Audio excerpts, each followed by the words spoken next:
Howdy, I'm known as Dimwit, the last mountain man, feared throughout the land. Today, we're not going to look at mountain man guns, but it's pretty interesting anyhow. As you can see, there's a Lee Enfield rifle in front of us, and there's another rifle there that you might not have seen before. That's one of the earliest designs of James Paris Lee. James Paris Lee was of course, the Lee in Lee Enfield. The Enfield name is just the name of the rifling, and we're going to talk a little bit about Mr. James Paris Lee. We know a lot about his gun designs from about 1879 onwards, and there's also a lot of information about his childhood and youth. But there's a lot of confusion about his early gun designs, and we'll get back to that. James Paris Lee worked with Springfield. He worked with Sharps, that was run by Hugo Burkhardt at the time, the Luger guy. He worked with Remington, he worked with Winchester. The 1879, 82, 85, 89 Remington Lee has a lot in common with Lee Enfield. And the 1879 Remington Lee actually started its life at the Sharps factory. The Winchester 1895 straight pull navy was also his design. Now, Lee, he immigrated from Scotland as a child along with his family, and later on he moved to the United States. He became a watchmaker like his father before him, but he was more interested in guns. His interest in guns started early, and he must have been a reckless kid because he got himself hurt several times. There are a lot of confusion about his three earliest projects in the gun industry. A lot of the information found on YouTube and on the internet, it's not quite correct. His first project seems to be a breech loading conversion of the muzzle loading Springfield 1861 rifled musket. His second project was the rifle in front of you. Actually, he first made a pistol version, then a carbine version, and then at last the rifle.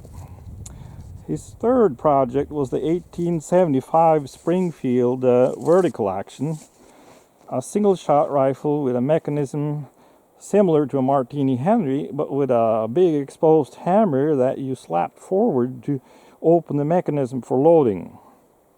These three very different guns are often all mixed up in most of the information that you can find on the internet. And back to the rifle in question. He made about 1,000 of these, and they were made in 1865-66. This one is in 38 rimfire. 44 rimfire was also made. The serial numbers, they intermix with the carbine version. This one's got serial number 2118. Now, this gun has probably not been shot in a century, so I think it's about time. So let's shoot with it and have a closer look at it.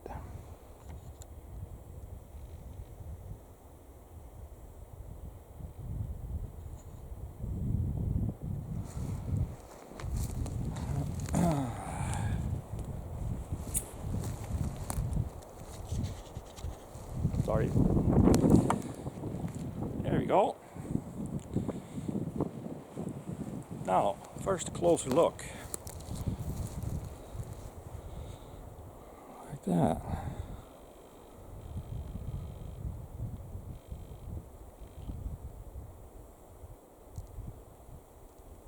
Long barrel.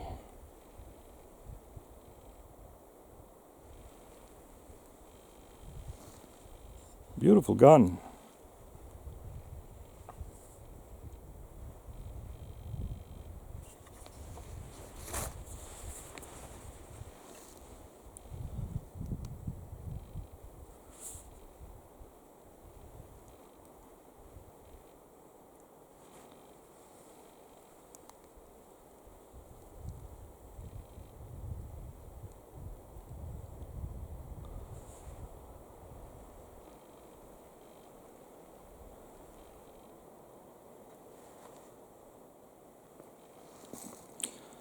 don't know if you can make out what it says there.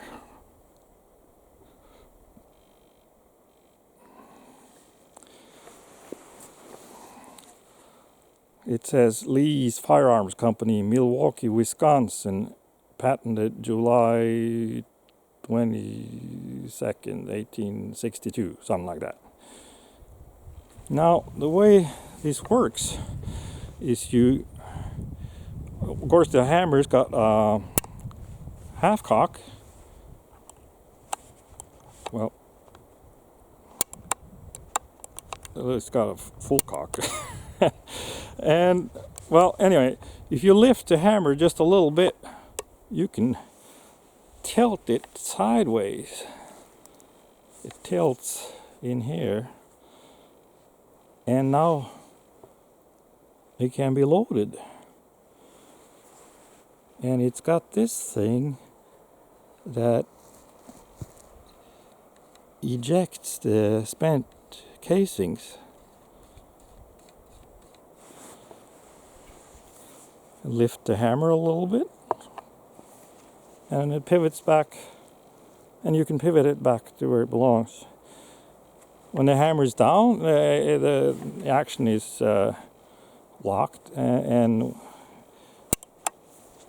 when the hammer is all the way up, it's also locked. So it's just got that little bit of space here that you can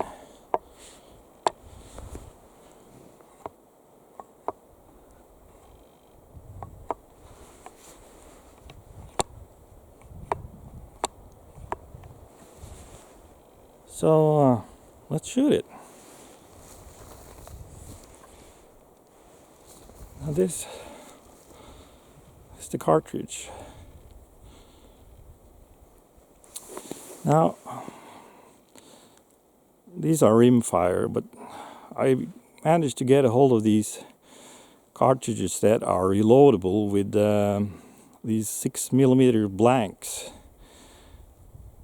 And this is the first time that I try one of these. Now this gun can handle a bit of a longer cartridge. This is actually a 38 rimfire cartridge, supposed to be for a revolver, and but it's what I could get the hold of, so better than nothing, I guess. Let's try.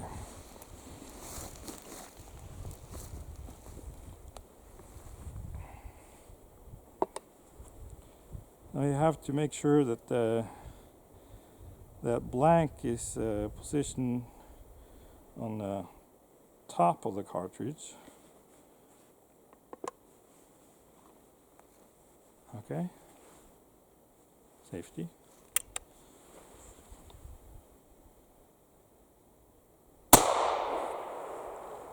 And it worked. First time in probably a century.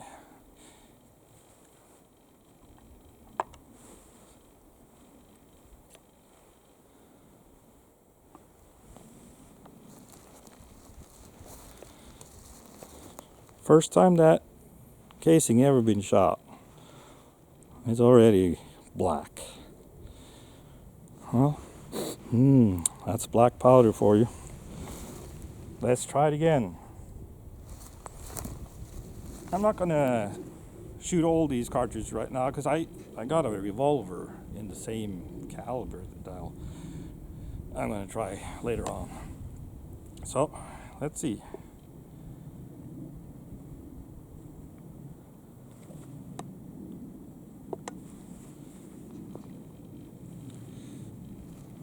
I'll fire it kind of up close.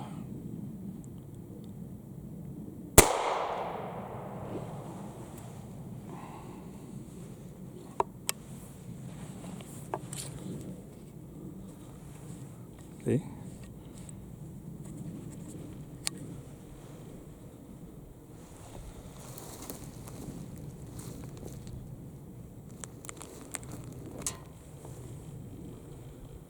One more.